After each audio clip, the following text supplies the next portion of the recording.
सगळ्या प्रकारचं नियोजन शासन स्तरावर झालेलं आहे, स्थानिक स्तरावर झालेलं आहे। अनेक बैठका झालेल्या आहेत। आताही तुम्ही बघाल जिल्ह्याचे SP पोलिसांचं एक मीटिंग घेत आहेत, त्यांच्या काही जबाबदाऱ्या आहेत त्याबद्दलची ती मीटिंग आहे। प्रत्येक माणूस लोकप्रतिनिधीमधून आम्ही पालकमंत्री, प्रांत, तहसीलदार, कलेक्टर साहेब स्वतः हे सगळे आपापल्या परीने मीटिंग घेऊन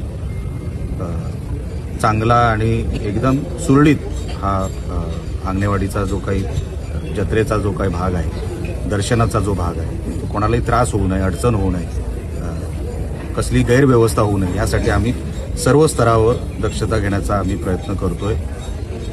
आता त्याच्यामध्ये ज्या गोष्टी टप्प्याटप्प्याने करायच्या असतात त्याही आम्ही सगळ्या एक दुसऱ्याशी बोलून करतोय। समन्वय चांगला आहे। ग्रामस्थ, कमिटी आणि आम्ही सगळे लोकप्रतिनिधी आणि शासन मिळून एक चांगली व्यवस्था इथे देण्याचा आमचा प्रयत्न आहे। अनेक वर्षांपासून देवी भराडी आईवर आमची श्रद्धा आहे। मातेने आम्हाला एवढं सगळं काही दिलं, तर हे आम्ही स्वतःहून करतो, म्हणजे आम्ही काही लोकप्रतिनिधी आहे म्हणून हे सगळं चाललंय अशातला भाग नाही। दरवर्षी श्रद्धेपोटी आईवर श्रद्धा आहे आणि आईमुळे हे सगळं शक्य झालं, ह्या भावनेपोटी हे सगळं आम्ही स्वतःहून करतो। म्हणून त्याला एक जेवढं करता येईल तेवढं आम्ही करायचा नेहमी प्रयत्न करतो। आपल्या पक्षातील कोणते नेते येणार आहेत? अजूनपर्यंत तरी सन्माननीय शिंदे साहेब आहेत।